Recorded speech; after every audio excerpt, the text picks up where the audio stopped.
Bismillahirrahmanirrahim. Pada bagian kedua ini kita akan belajar bersama-sama memahami jurnal penjualan dan jurnal pembelian yang merupakan bagian dari jurnal khusus. Kedua jurnal ini mencatat transaksi kredit. Apabila penjualan kredit, piutang bertambah di debit dan penjualan bertambah di kredit, maka dicatat di jurnal penjualan. Apabila pembelian kredit, utang bertambah di kredit dan pembelian bertambah di debit, maka dicatat pada jurnal pembelian. Untuk lebih mudahnya, kita langsung praktek. Baiklah, supaya mudah dipahami, kita langsung saja ke contoh jurnal penjualan kredit atau jurnal khusus penjualan ini. Untuk pemula supaya lebih gampang, yaitu namanya jurnal penjualan kredit.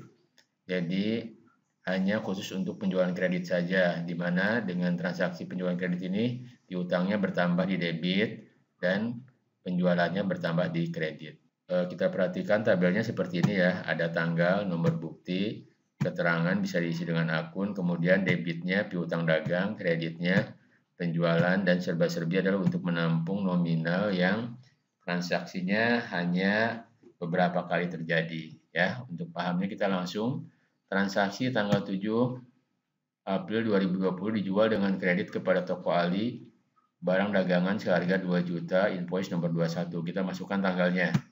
Ya. Kemudian kita isi nomor buktinya, invoice nomor 21.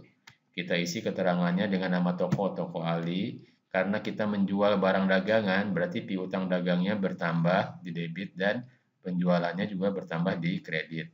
Kita isi di piutangnya 2 juta dan penjualannya juga di kredit 2 juta. Seimbang ya.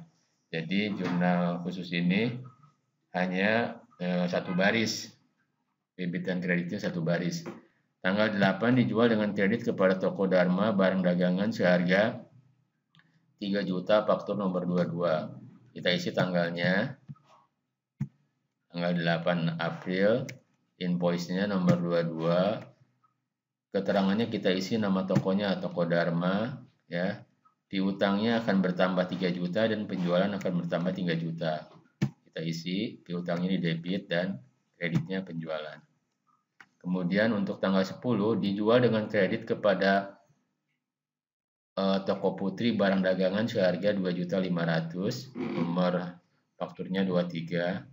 Kita isi tanggalnya dulu, kemudian invoice-nya, kemudian keterangannya diisi dengan nama tokonya, piutangnya bertambah 2.500.000 dan penjualannya juga bertambah 2.500.000. Yang tanggal 21 dijual dengan kredit inventaris kantor seharga 1 juta. Ini yang dijual kreditnya bukan barang dagangan tapi inventaris kantor. Berarti nanti kita akan buat akun inventaris kantor ini dan nominalnya ditaruh di serba-serbi. Kita masukkan tanggalnya, invoice-nya diisi sebagai barang buktinya. Kemudian di akun ini, di keterangan ini kita isi inventaris kantornya. Kemudian piutangnya tetap bertambah 1 juta. Dan nominal untuk inventaris kantor ini diisi di kolom serba-serbi. Kemudian kita jumlahkan. Piutang dagangnya totalnya 8.500.000, penjualannya 7.500.000 dan inventaris kantornya 1 juta. Jadi seimbang ya. Mudah-mudahan paham. Kita lanjutkan ke jurnal khusus pembelian, atau supaya mudah saya buat jurnal pembelian kredit.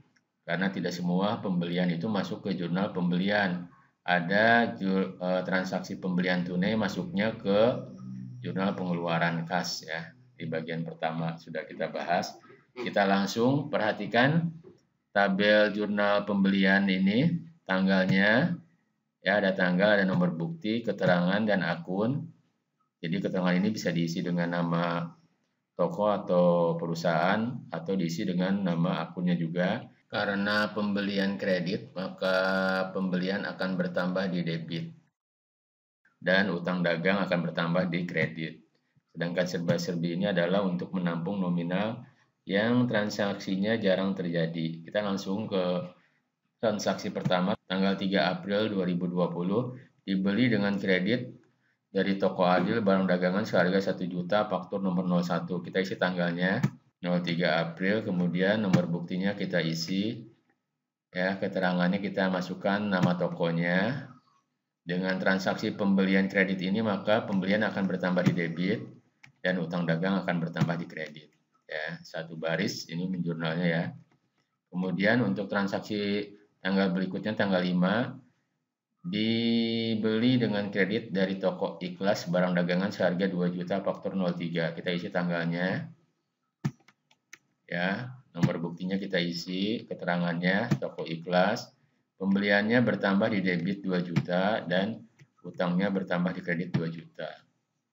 Sedangkan yang tanggal 15 kita perhatikan, di sini yang kita beli secara kredit bukan barang dagangan ya.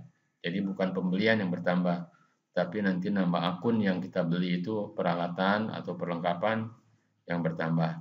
Tanggal 15 April dibeli dengan kredit dari toko Sukses peralatan kantor seharga 3 juta, faktur 07, nomor 07. Kita isi tanggalnya, ya, perhatikan. Kemudian fakturnya. Di kolom keterangan kita isi dengan akun.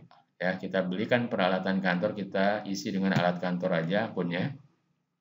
Nominalnya kita masukkan 3 juta di serba-serbi. Kemudian utang tetap bertambah di kredit 3 juta. Jadi ini adalah yang 3 juta adalah alat kantor, sedangkan yang 3 juta di sini di kredit adalah utang dagang.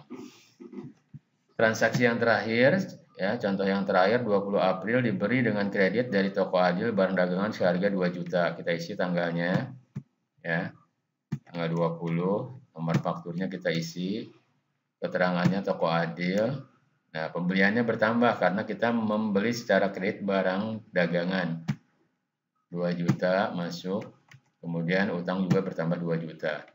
Kemudian setelah selesai kita jumlahkan jurnal pembelian ini, ya, pembeliannya kita total 5 juta.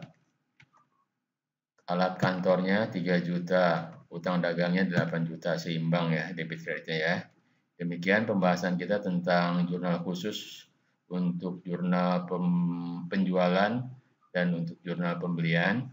Atas perhatiannya saya ucapkan terima kasih. Assalamualaikum warahmatullahi wabarakatuh. Dan jangan lupa mencoba tes soalnya ya.